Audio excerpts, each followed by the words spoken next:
Persidangan Dewan Negara. Hari ini, Dewan dimaklumkan permohonan kenaikan gaji anggota dan pegawai polis telah dikemukakan Kementerian Dalam Negeri KDN kepada kerajaan September tahun lalu. Kini, kajian menyeluruh mengenainya sedang dilakukan kerajaan. Untuk laporan penuh sidang Dewan Negara, langsung ke Parlimen bersama Syamira Sufri. Silakan. Baik Nurul, Kementerian Dalam Negeri KDN telah mengemukakan permohonan kepada kerajaan untuk menaikkan gaji pegawai dan anggota pasukan polis Diraja Malaysia PDRM September tahun lalu. Bagaimanapun, Timbalan Menteri Dalam Negeri 1, Datuk Seri Dr. Ismail Mohamad Said menegaskan kerajaan terlebih dahulu perlu melaksanakan kajian kenaikan itu secara menyeluruh meliputi semua skim perkhidmatan dengan mengambil kira keharmonian dalam perkhidmatan awam.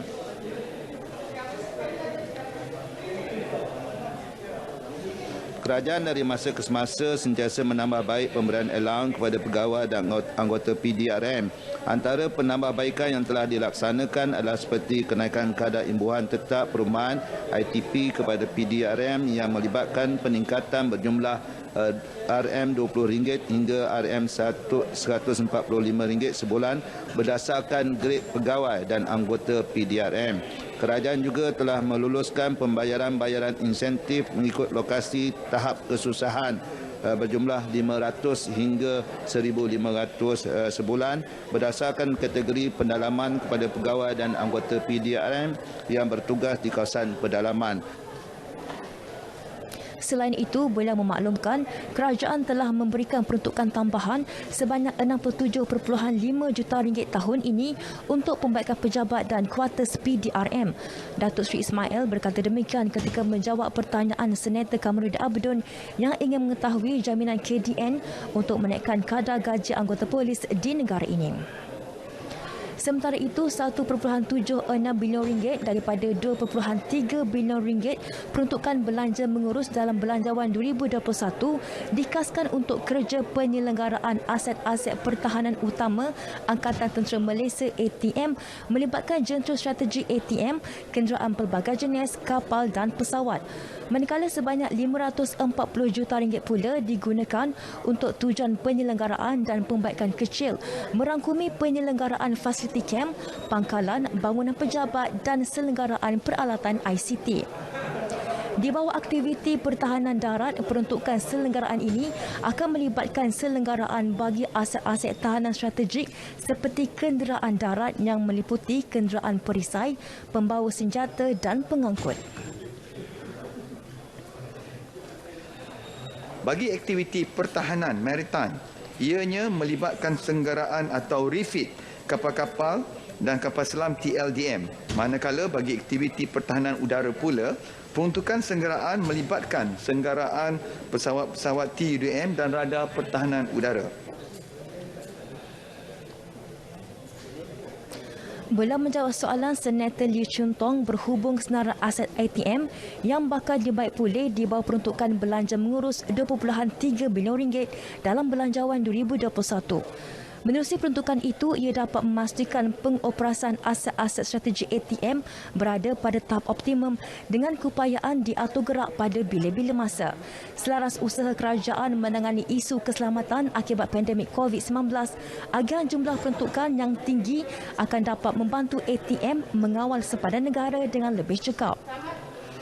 Baik, kerajaan memutuskan untuk menyambung konsesi Bernas termasuk mengekalkan hak pengimportan beras ke dalam negara. Keputusan tersebut dibuat selepas mengambil kira semua aspek secara menyeluruh, khususnya bagi melindungi komoditi strategik itu sebagai makanan ruji rakyat Malaysia. Timbalan Menteri Pertanian dan Industri Makanan, Datuk Seri Ahmad Hamzah berkata, secara keseluruhannya, konsesi baharu telah ditambah baik dan beberapa terma baharu dibuat, termasuk penambahan bilangan obligasi sosial yang perlu dilaksanakan daripada 5 kepada 10. Walaupun Bernas diberikan hak sebagai pengimport beras tunggal, industri padi dan beras negara sentiasa terbuka, di mana pada masa ini terdapat sebanyak 182 penghilang dan 1,553 pemborong dan kira-kira 30,000 peruncit beras aktif yang berdaftar dengan kementerian yang diberikan peluang untuk terlibat dalam pengedaran dan juga pengedaran beras import dan juga beras tempatan.